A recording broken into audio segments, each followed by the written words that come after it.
বাচ্চাকে অতিরিক্ত শাসন করছেন, দেখুন তো এই উপায়গুলিতে বশ মানানো যায় কি না। আজকের দিনের বাবা মায়েরা বাচ্চা সামলাতে গিয়ে অনেক সময় হিমশিম খেয়ে যাচ্ছেন, অথচ প্রতিটি ঘরে একটি অথবা খুব জোর দুটি করে শিশু, তাও বাচ্চা সামলাতে নাজেহাল অবস্থা। প্রায়শই অধৈর্য হয়ে মা বাবারা তাদের গায়ে হাত তুলছেন। পরিণাম কি ভালো হচ্ছে? চরম বকাবকি তো রয়েইছে, তার সাথে কখনো কখনো কয়েক ঘা বসিয়ে দিত পিছপা হন না আজকের বাবা মায়েরা। প্রসঙ্গ উঠলে তারা তর্কের খাতিরে বলেন, আগেকার দিনে কি বাবা মায়েরা সন্তানদের শাসন করতেন না? বাবা মায়েরা কি ছেলে মেয়েদের বকতেন না, শাসন করতেন না, নাকি দুঘা বসিয়ে দিতেন না? আপনি ঠিকই বলেছেন, সবটাই চলতো, কিন্তু একবার ভেবে দেখুন তো সময়টা কি আর একরকম আছে? বদলে গেছে অনেক। সেই সময়ের বাবা মায়েরা আর আপনাদের মতো বাবা মায়েরা বা আগামী প্রজন্মে যারা বাবা মা হবেন, প্রত্যেকের মধ্যে থাকবে কিছু না কিছু পার্থক্য। সময় বদলেছে, সময়ের সঙ্গে সঙ্গে শাসন পদ্ধতিও বদলানো দরকার। সেই সময়ে যৌথ পরিবার ব্যবস্থা আপনার সন্তানকে একাকিত্ব অনুভব করতে দিত না।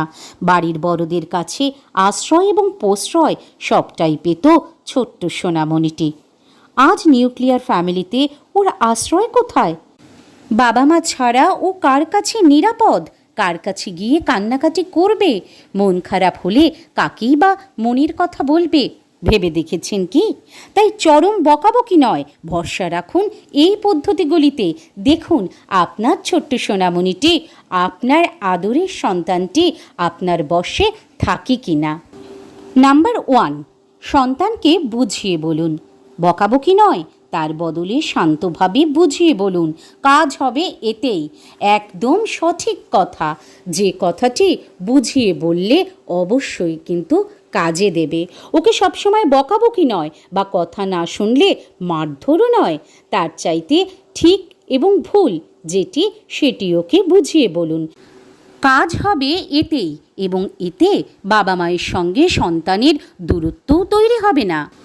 নাম্বার 2, সন্তানের আত্মসম্মানের দিকে গুরুত্ব দিন। মনে রাখুন এবং বিশ্বাস করতে শিখুন, ছোট হলেও তারও মান সম্মান রয়েছে। গুরুত্ব দিন ওর আত্মসম্মানের দিকে। ছোট বলে ওর যে কোনো আত্মসম্মান থাকবে না এমনটা কিন্তু নয়।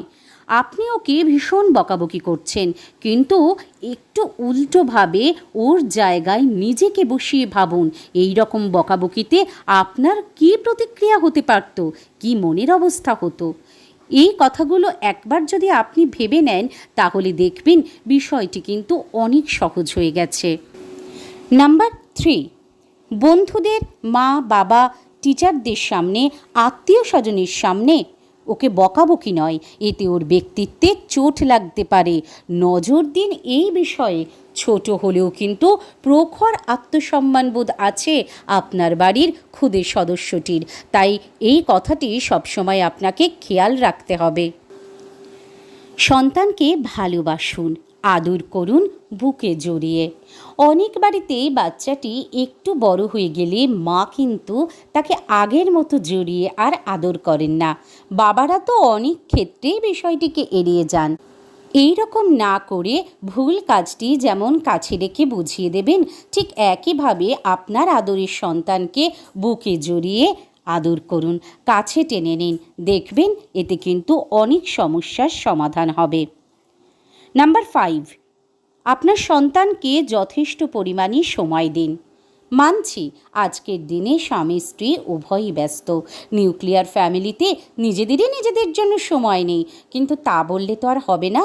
সন্তানকে যথাযথভাবে মানুষ করবার জন্য, সমাজে প্রতিষ্ঠা করবার জন্য, ওর মধ্যে আগামীর একটি সুন্দর ভবিষ্যৎ এঁকে দেওয়ার জন্য অবশ্যই ওকে আপনার সময় দিতে হবে।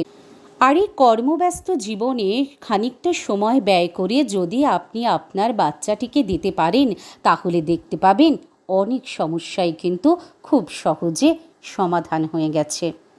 বন্ধুরা, আপনার ছোট্ট সোনামণির ক্ষেত্রে আপনি এই সমস্ত বিষয়গুলি অবশ্যই অবলম্বন করে দেখুন এবং আমাদের এই চ্যানেলে বিভিন্ন সময়ে আপনি আপনার সন্তান মানুষ করার আরও টিপস পেয়ে যাবেন।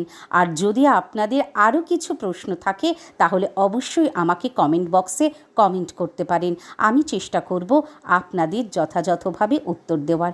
ধন্যবাদ বন্ধুরা, আজ এই পর্যন্ত। ভালো থাকুন সকলে।